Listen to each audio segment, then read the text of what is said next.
हर हर महादेव दोस्तों, जय माँ गायत्री। हमारे चैनल शिव गायत्री महातंत्र पर आप सभी दोस्तों का, आप सभी साधकों का एक बार फिर से हार्दिक स्वागत।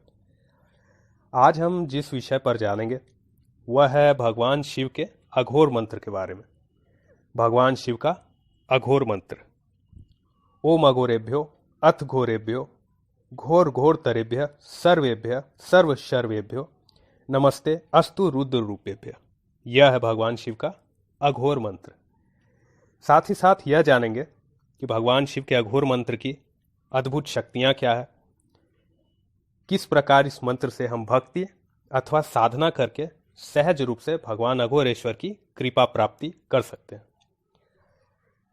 देखिए, भगवान शिव का जो अघोर स्वरूप है वह बहुत ही सहज, परम कल्याणकारी और महाशक्तिशाली स्वरूप है, जो देवों, दानवों, मानवों, अघोरियों, कपालिकों, नागाओं, अवधूतों, नागों, यक्षों के लिए, साथ ही साथ जितने भी शैवपंथी हैं, शैव संप्रदाय को मानने वाले, भगवान शिव में ही सदा तल्लीन रहने वाले, लीन रहने वाले के लिए यह बहुत ही एक प्रिय स्वरूप है।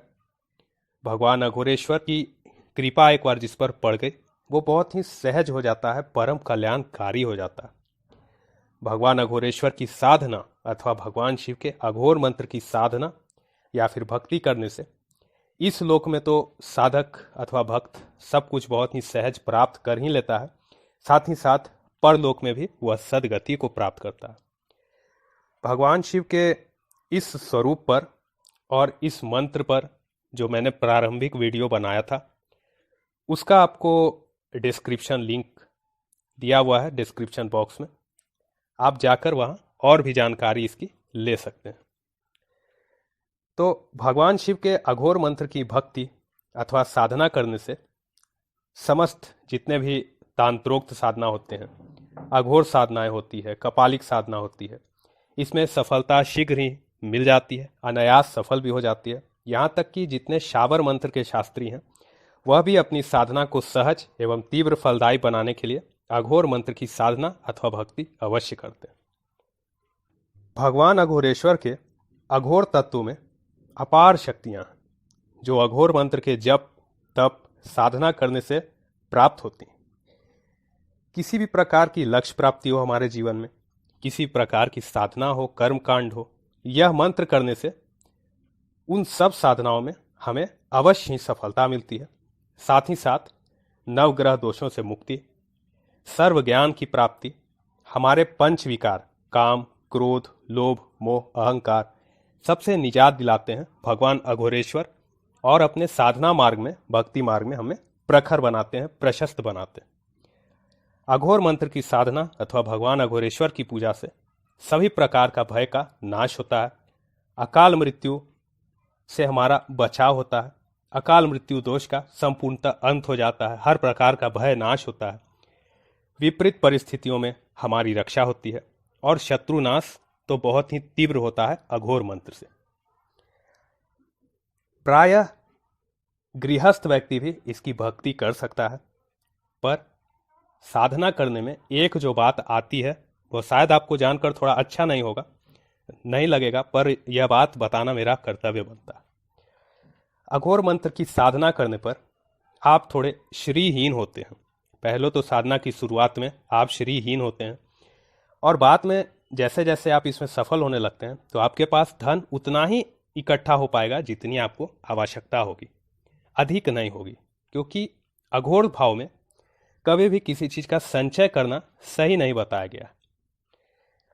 भगवान अघोरेश्वर की कृपा से जब भी आपको किसी चीज की जरूरत पड़ेगी, कमी महसूस होगी, तो भगवान अघोरेश्वर स्वयं ही आपको उसके पास पहुंचा देंगे, आपके तक पहुंचा देंगे।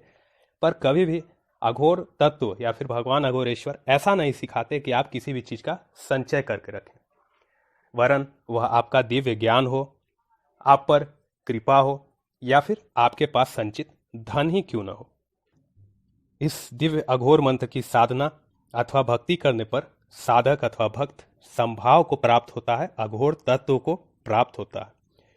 वह स्वयं में मंगलकारी बन जाता है, हर प्रकार से अपनी उन्नति करता है, वह शारीरिक उन्नति हो, आत्मिक उन्नति हो या मानसिक उन्नति हो, उस साधक में सुख दुख, मान सम्मान, लाभ हानि जैसे विषयों से उसे फर्क पड़ना बंद हो जाता है। ऐसे विषयों पर वह ध्यान नहीं देता।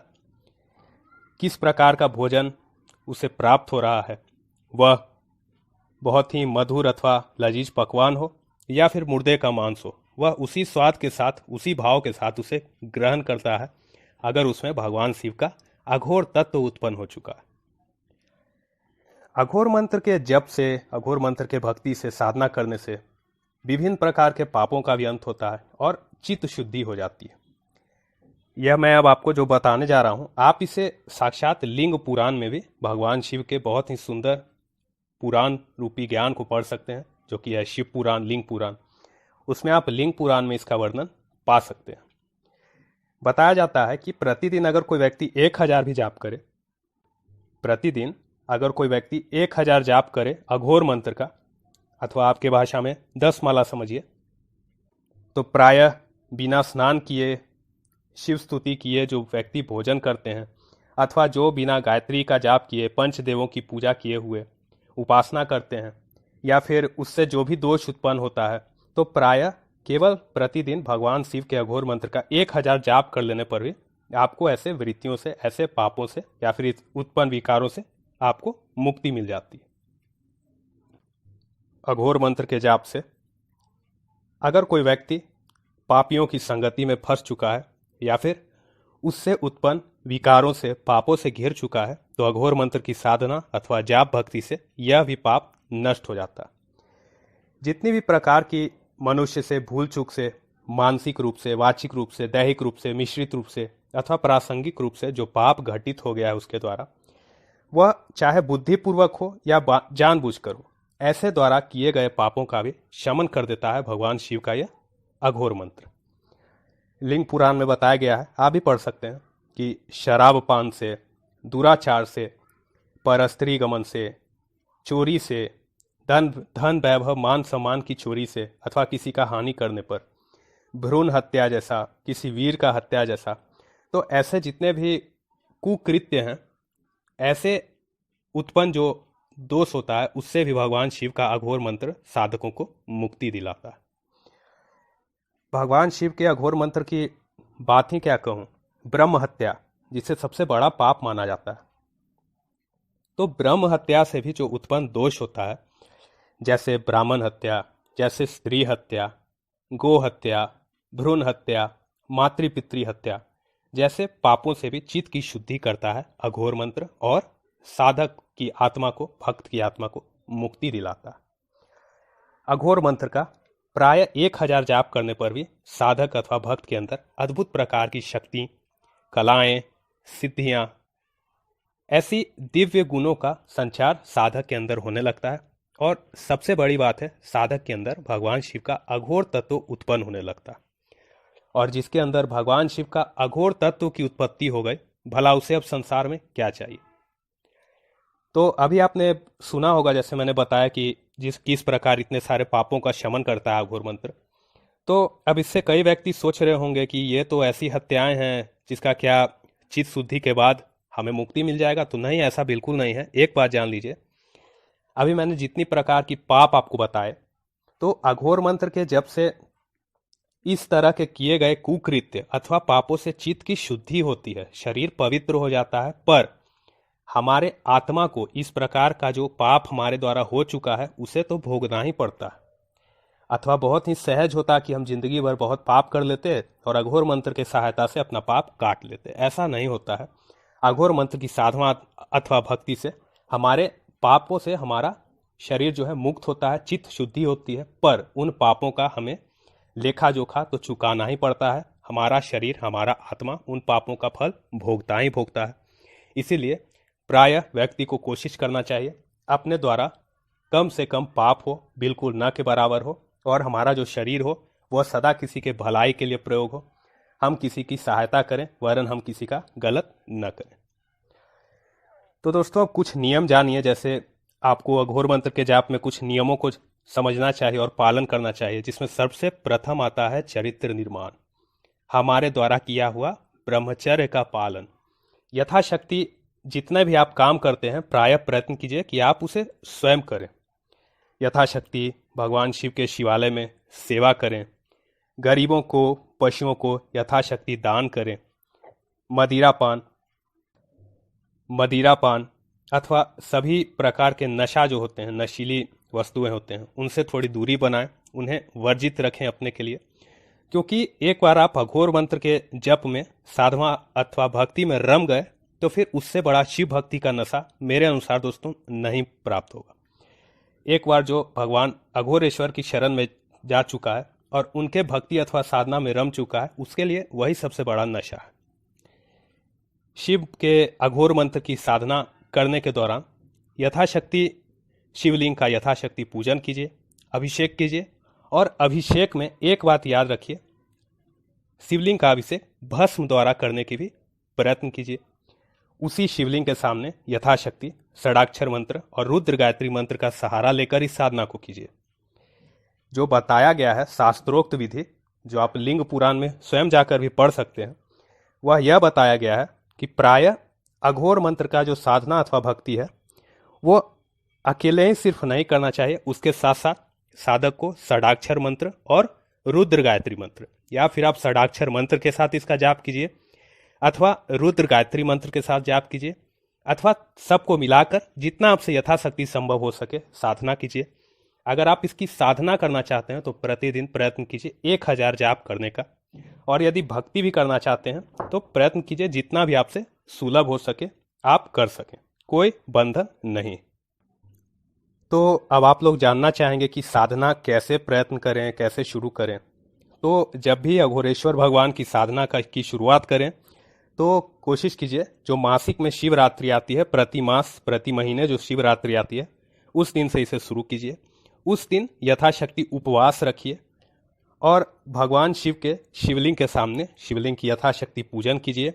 धूप दीप नैवेद्य इस प्रकार से जितना भी प्रकार से आप कर पाए करिए। शुद्ध गाय का घी का दीपक प्रज्वलित कीजिए। काले वस्त्र हो तो बहुत अच्छे, उस सफेद वस्त्र भी हो तो बहुत अच्छे। अथवा अघोर जो होता है वह यह नहीं सिखाता कि दिशा क्या है, वस्त्र क्या है, केवल वह आपको दिखाता है। आडंबर मत कीजिए, भक्ति के साथ भक्ति कीजिए अथवा साधना कीजिए। तो अब वो 2 मंत्र जिसके द्वारा आप यह साधना कर सकते हैं। तो एक मंत्र जो मैंने पहले भी आपको बताया था, उसका लिंक में भी आपको दिया हुआ है, आप देख सकते हैं। वह मंत्र बहुत ही सौम्य है, ओम ह्रीम अघोराय नमः। आप में से बहुत व्यक्ति हैं जो शायद बड़ा मंत्र देख के ज़्यादा जाप नहीं कर पाएंगे, तो ये बिल्कुल मूल मंत्र है, मेरे गुरु ने मुझे प्रदान किया था, आप भी कर सकते हैं। मंत्र बहुत ही सौम्य है, ओम ह्रीम अघोराय नमः। 6 लाख का यह पुरस्चरण है, पर पुरस्चरण पर ध्यान मत दीजिए, केवल भक्ति में जाप कीजिए। साधना भी करना है तो कम से कम 11 से 21 मालाएं इस मंत्र की कीजिए। अथवा जो मेन मंत्र है, जो मैं आपको वीडियो में भी दे दूंगा, ओम अघोरेभ्यो अथ घोरेभ्यो घोर घोर तरेभ्य सर्वेभ्य सर्व सर्वेभ्यो नमस्ते अस्तु रुद्र रूपेभ्य। यह है भगवान शिव का महान परम कल्याणकारी अघोर मंत्र। उत्तर दिशा की ओर ही करके जाप कीजिएगा तो बहुत ही अच्छा है, क्योंकि ऐसा ही लिंग पुराण में वर्णित किया हुआ है। प्रतिदिन जाप कीजिए, अपने आप को पुरस्चरण में मत बांधिए, किसी ऐसे बंधन में मत बांध लीजिए जो आप पूरा न कर पाए। इसीलिए प्रतिदिन भक्ति रूपी साधना कीजिए। आप हवन भी कर सकते हैं। हवन आपको कब करना है? हवन आप मास की पूर्णिमा को अथवा शिवरात्रि को संपूर्ण कर सकते हैं। हवन में जो सामग्री बताई गई है वह है घी, चरु, तिल, धान और समीठा। अगर जितना आपसे पॉसिबल हो करिए, नहीं अगर इतना हो पाता है तो प्रायः शुद्ध लकड़ी को लीजिए और घी से और तिल को मिलाकर ही, धान वगैरह को मिला के यथाशक्ति इस मंत्र का कम से कम 108 आहुति दीजिए और प्रतिदिन कोशिश कीजिए कि इसका 1000 जाप आप कंप्लीट कर पाएं। रात्रि कालीन को सूर्यास्त के बाद यह प्रयोग कीजिए, यह साधना अथवा भक्ति कीजिए। और जो प्रातः काल होता है अथवा सूर्यास्त के पहले का काल, शाम का काल भी अगर आप साधना अथवा भक्ति करते हैं तो रुद्र गायत्री मंत्र का सहारा लीजिए और षडाक्षर मंत्र ओम नमः शिवाय का यथाशक्ति जाप कीजिए। तो दोस्तों, यह सारी जानकारी मुझे आपसे साझा करके बहुत ही अच्छा लग रहा है, बहुत ही खुशी हो रही है। अगर आपको यह पसंद आता है तो बहुत अच्छी बात है, और अगर बताने में कोई भूल चूक हो गई हो तो उसके लिए दिल से क्षमा। अगर आप में से जो लोग गुरु दीक्षित हैं, जिन्होंने दक्षिणा माफ़ कीजिएगा गुरु दीक्षा ले रखी हो, जरूरी नहीं कि मेरे से ही ले रखी हो, आपके जो भी श्री गुरुदेव हैं आप उनसे अगर दीक्षा ले चुके हैं तो वह पर्सनली कॉल अपॉइंटमेंट से जुड़कर भगवान अघोरेश्वर की तंत्रोक्त साधना सीख सकते हैं। साथ ही साथ जो तंत्रोक्त यंत्र होता है वह भी सीख सकते हैं। वह मंत्र अथवा जो पिछला वीडियो भी था महाकाल बाबा का मंत्र अथवा जो यंत्र है वह प्रायः गुरु दीक्षितों को ही देना चाहिए तो अच्छा रहता है, क्योंकि हर साधना में हर भक्ति में कुछ ना कुछ नियम होते हैं। लेकिन यह जो मंत्र है यह बहुत ही महाकल्याणकारी मंत्र है, यही आपका कल्याण कर देगा और यह आपको सब कुछ प्रदान करेगा जो आप अपने जीवन में पाना चाहते हैं। अंत में भगवान अघोरेश्वर के चरणों में आपको स्थान अवश्य दिलाएगा। बस इसी भक्ति के साथ, इसी समर्पण के साथ इस साधना अथवा भक्ति को करते रहिएगा। भगवान अघोरेश्वर की कृपा से, माँ गायत्री की कृपा से आप सदा प्रसन्न रहें, सदा सुरक्षित रहें, यही हम शिव गायत्री साधकों की इच्छा है, मनोकामना है। तब तक के लिए दोस्तों, हर हर महादेव।